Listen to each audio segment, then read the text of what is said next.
नमस्कार साथियों। तो आज हम लोग निबंध एवं नाटक पेपर के बारे में पढ़ेंगे। हम लोगों ने निबंध के स्वरूप और उसके भेद के बारे में पढ़ लिया है। अब है टॉपिक निबंध का उद्भव और विकास। हिंदी निबंध के उद्भव और विकास पर संक्षिप्त निबंध लिखिए। ठीक है, अब दूसरा प्रश्न है। काफी महत्वपूर्ण प्रश्न है ये, क्योंकि आज का जो पेपर है उसमें निबंध और नाटक है और दोनों के उद्भव और विकास के बारे में प्रश्न पूछे जाते हैं। तो आज हम लोग देखेंगे हिंदी निबंध के उद्भव और विकास पर संक्षिप्त निबंध लिखिए। तो आइए देखते हैं। इसका दूसरा प्रश्न भी है, हिंदी निबंध के विकास में शुक्ल युग के योगदान का विवेचन कीजिए। तो ये दोनों प्रश्न एक ही टॉपिक में कवर हो जाएंगे। तो आइए प्रारंभ करते हैं। साहित्यिक दृष्टि से हिंदी में निबंध का उद्भव और विकास आधुनिक युग की देन है। हिंदी निबंध की शुरुआत 19वीं शताब्दी के उत्तरार्ध से माना जाता है। ठीक है, 19वीं शताब्दी मतलब 1800 से लेके 1900 तक। तो उत्तरार्ध मतलब 1850 के बाद से। ठीक है, तो निबंध की आरंभिक परंपरा में भारतीय युग के लेखकों का विशेष महत्व है, क्योंकि 1850 से लेकर 1900 तक भारतीय युग रहा। तो इसलिए इस युग में निबंध के जो आरंभिक परंपरा में भारतीय युग के लेखकों का विशेष महत्व है, क्योंकि इन्होंने विषय, शैली और भाषा तीनों स्तरों पर निबंधों में नए प्रयोग किए। किंतु निबंधों को प्रौढ़ रूप द्विवेदी युग में ही प्राप्त हुआ। इस युग में क्या हुआ, भारतीय युग में जो शुरुआती दौर था निबंध का, ठीक है, इसलिए इसमें जो लेखक रहे वो विषय, शैली और भाषा में नए नए प्रयोग करने लगे कि इस भाषा पर लिखते हैं, इस भाषा के द्वारा लिखते हैं और इस विषय पर लिखते हैं। किंतु जब आगे द्विवेदी युग आता है, ठीक है, तो उसमें चूंकि एक युग हो चुका है निबंध पे, जब नया युग आता है तो उसमें प्रौढ़ता आती है। जो निबंध के विषय हैं और भाषा है, उसमें प्रौढ़ता आती है। इस दौर में जहाँ एक ओर भाषा का मानक रूप निर्मित हुआ, वहीं दूसरी ओर चिंतन में प्रौढ़ता और शैली में परिष्कार भी हुआ। हिंदी निबंध के विकास में आचार्य रामचंद्र शुक्ल का केंद्रीय महत्व रहा है।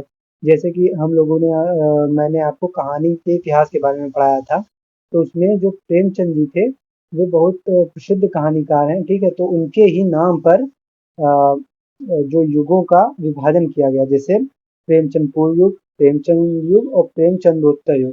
ठीक उसी प्रकार जो निबंध के विकास में आचार्य रामचंद्र शुक्ल का बहुत महत्व है। ठीक है, क्योंकि उन्होंने विचार, शैली और भाषा तीनों स्तरों पर हिंदी निबंध को उच्च स्तरीय स्वरूप प्रदान किया है। हिंदी निबंध के क्षेत्र में आचार्य रामचंद्र शुक्ल का विशेष महत्व है। इसलिए हिंदी निबंध के विकास के केंद्र में आचार्य रामचंद्र शुक्ल को मानते हुए हम उसे 3 युगों में बांट सकते हैं। अब जो संपूर्ण हिंदी निबंध का विकास यात्रा है उसको हम 3 युग में बांटते हैं। पहला हो जाएगा शुक्ल पूर्व युग, जिसे लगभग 1850 से 1920 ईस्वी तक मानते हैं। फिर अब इस शुक्ल युग में 2 युग आते हैं, भारतेंद्र युग और द्विवेदी युग। ठीक है, तो भारतेंद्र युग जो होगा वो लगभग 1850 से 1903 ईस्वी तक माना जाएगा, और जो द्विवेदी युग है वो 1930 ईस्वी से 1920 ईस्वी तक माना जाएगा। तो जो शुक्ल पूर्व युग है इसके अंतर्गत 2 युग हैं। अब उनके बारे में हम लोग शुक्ल पूर्व युग के बारे में पढ़ेंगे, और उसके बाद शुक्ल युग पढ़ेंगे, उसके बाद शुक्लोत्तर युग पढ़ेंगे। ये 3 युगों के रूप में बांटा जाता है निबंध के विकास को। तो आज हम लोग शुक्ल पूर्व युग पढ़ेंगे, इसके अंतर्गत भारतेंद्र युग और द्विवेदी युग पढ़ेंगे। फिर नेक्स्ट वीडियो में हम लोग शुक्ल युग और शुक्लोत्तर युग कंप्लीट करेंगे। अब शुक्ल युग पूर्व युग। हिंदी नाटक की भांति हिंदी निबंध लेखन की शुरुआत भारतेंद्र युग से हुई। भारतेंद्र हरिश्चंद्र ने 1868 ईस्वी में कवि वचन सुधा का प्रकाशन किया। कवि वचन सुधा एक पत्रिका है जो भारतेंद्र हरिश्चंद्र जी ने 1868 ईस्वी में प्रकाशित की। इसके प्रकाशन से हिंदी लेखन विशेष रूप से प्रभावित हुआ। भारतेंद्र युग के अन्य लेखकों ने भी कई पत्रिकाएं शुरू की। इनमें प्रताप नारायण मिश्र द्वारा प्रकाशित ब्राह्मण, बालकृष्ण भट्ट द्वारा प्रकाशित हिंदी प्रदीप और बद्री नारायण चौधरी द्वारा प्रकाशित आनंद कादम्बिनी आदि प्रमुख पत्रिकाएं हैं। उस युग में लिखे गए निबंध प्रायः इन्हीं पत्रिकाओं में प्रकाशित होते थे। तो आइए भारतेंद्र युग के बारे में देखते हैं। तो भारतेंद्र हरिश्चंद्र साहित्य में युग प्रवर्तक माने जाते हैं। उन्होंने इतिहास, पुराण, धर्म, समाज सुधार, जीवनी, यात्रा वर्णन, भाषा आदि विषयों पर निबंध लिखे। भारतेंद्र युग निबंध रचना का प्रारंभिक किंतु महत्वपूर्ण काल है। इस युग के निबंधों का प्रकाशन अधिकतर पत्र पत्रिकाओं में हुआ। अतः इस युग के निबंधों में विषय वैविध्य प्राप्त होता है। अब चूंकि उस समय पत्र पत्रिकाएं एक जरिया थी कि अपनी बातों को कहने का, ठीक है, इसलिए कोई भी व्यक्ति किसी भी विषय पर निबंध लिख सकता था और पत्र पत्रिकाओं में प्रकाशित कर सकता था, जिससे जो निबंधों के विषय है उसमें विविधता आई। भारतीय युग निश्चित ही अन्य गतिविधियों की अपेक्षा निबंध की महत्ता का युग है। भारतीय युग में सबसे ज्यादा निबंध विधा का विकास हुआ। इस युग के अन्य निबंध लेखकों में बद्रीनारायण चौधरी, प्रेमघन, बाल मुकुंद गुप्त, राधाचरण गोस्वामी, श्रीनिवास दास, काशीनाथ खत्री आदि प्रमुख हैं। इन निबंधकारों में सहज उल्लास, मस्ती और बेलोसपन का समावेश है। ये पाठक से आत्मीयतापूर्ण बतियाते हैं, उसे हंसाते हैं, उसे गुदगुदाते हैं, उसे उत्तेजित करते हैं। ठीक है, ये अपने निबंध के माध्यम से ये सारी पाठकों को ये सब आनंद की अनुभूति कराते हैं। इनकी भाषा अकृत्रिम, सजीव और अव्यवस्थित है।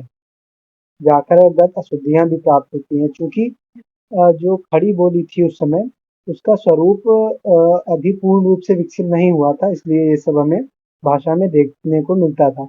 इसलिए भाषागत प्रयोगों में शिथिलता दिखाई देती है। अधिकांश निबंध व्यक्तिनिष्ठ शैली में रचे गए। कोई भी विषय निबंध कर उठा लेता और उसके माध्यम से अपने व्यक्तित्व को जोड़कर अपने मन की बातें कह देता था। अब इस युग के निबंध प्रौढ़ता के प्रतीक नहीं है, उनमें बाल्यावस्था के सभी गुण विद्यमान है। चूंकि निबंध का प्रारंभ ही हुआ था, इसलिए उसमें बाल्यावस्था के ही गुण विद्यमान थे। इस विशेषता का उल्लेख करते हुए आचार्य रामचंद्र शुक्ल ने लिखा है कि यह युग बच्चे के समान हंसता खेलता आया था, जिसमें बच्चों की सी निश्चलता, अखंडपन, अकड़पन, सरलता और तन्मयता थी। ये आचार्य रामचंद्र जी के शुक्ल हैं, शुक्ल जी के शब्द हैं। तो अब इसके जो प्रमुख निबंध हैं उनके बारे में भी देख लेते हैं कुछ, कि जैसे कि इसमें जो निबंध लिखे गए, ठीक है, उसमें से कुछ निबंध है जैसे प्रताप नारायण मिश्र जी का पेट, दांत, पेट कौमा नाक कौमा दांत, ठीक, ये सारे निबंध हैं। ठीक है, और भारतेंद्र हरिश्चंद्र जी ने भी कई निबंध लिखे, जैसे स्वर्ग में विचार सभा का अधिवेशन, पांचवें पैगंबर। ठीक है, तो ये सारे कुछ इस युग के महत्वपूर्ण निबंध रहे।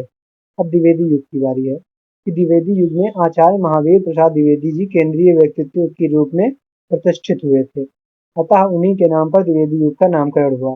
जो इस युग के महत्वपूर्ण व्यक्ति हैं वे महावीर प्रसाद द्विवेदी जी हैं, इसीलिए इनके नाम पर इस युग का नामकरण हुआ। इनके द्वारा संपादित सरस्वती पत्रिका ने इस युग के निर्माण में सम्यक भूमिका निभाई।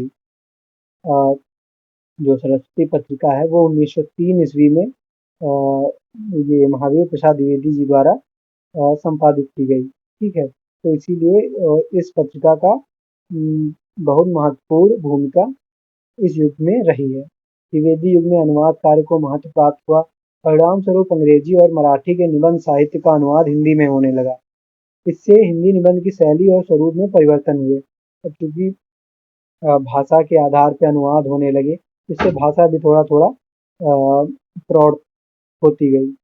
इस युग के निबंधों में गंभीरता और बौद्धिकता का आधिक्य और हास्य का सामंजस्य देखने को मिलता है। अधिकतर निबंध द्विवेदी युग में समाचार पत्रों, साप्ताहिकों और मासिकों की आवश्यकता की पूर्ति के लिए रचे गए। अतः इन निबंधों में समसामयिकता, समस्या मूलक सांकेतिकता और सूचनात्मकता का समावेश हो गया। द्विवेदी जी के कारण खड़ी बोली के भाषागत प्रयोगों को परिनिष्ठित स्वरूप प्रदान किया गया।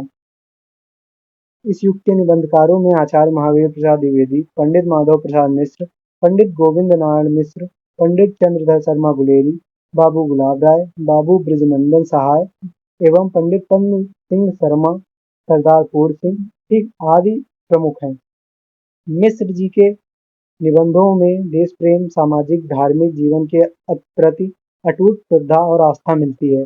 गुलेरी जी के निबंधों के माध्यम से विचार और शैली के क्षेत्र में अभिनव प्रदर्शन किया है। गुलेरी के पास प्रगतिशील तत्वों के साथ साथ सांस्कृतिक चेतना का गहरा बोध है और मार्मिक व्यंग्य की शैली दृष्टि भी है। सरदार पूर सिंह ने निबंध के लालित्य को विकसित किया। मानवतावादी विचारधारा को लेकर भावुक प्रतिक्रियाएं इनके निबंधों में प्राप्त हो जाती हैं। ठीक है, तो किस लेखक ने किस प्रकार का निबंध लिखा, इसके बारे में ये सारी बातें कही गई हैं। भाषा में प्रवाह, गति, लय जैसे तत्वों के समावेश से भाषा की सजीवता और भाषा का सौंदर्य इनके निबंधों में प्रकट हो जाता है।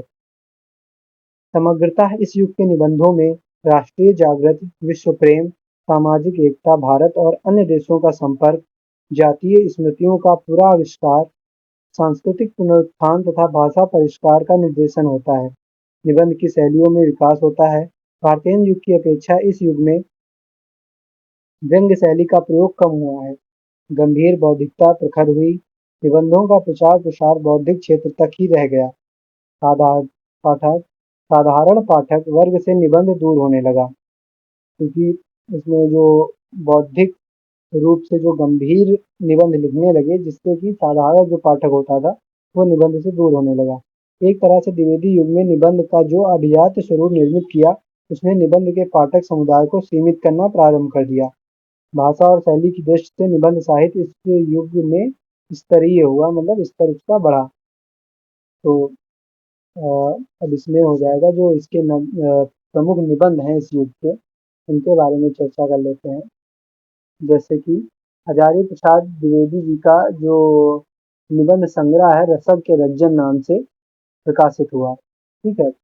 और इस युग के कुछ प्रमुख निबंध हो जाएंगे, जैसे आचरण की सभ्यता, हजारी प्रसाद द्विवेदी, सरदार फूल सिंह, मजदूरी और प्रेम, सच्ची वीरता, पवित्रता, कन्यादान, ठीक है। ये जो आचरण की सभ्यता सरदार फूल सिंह ने लिखा, ठीक है।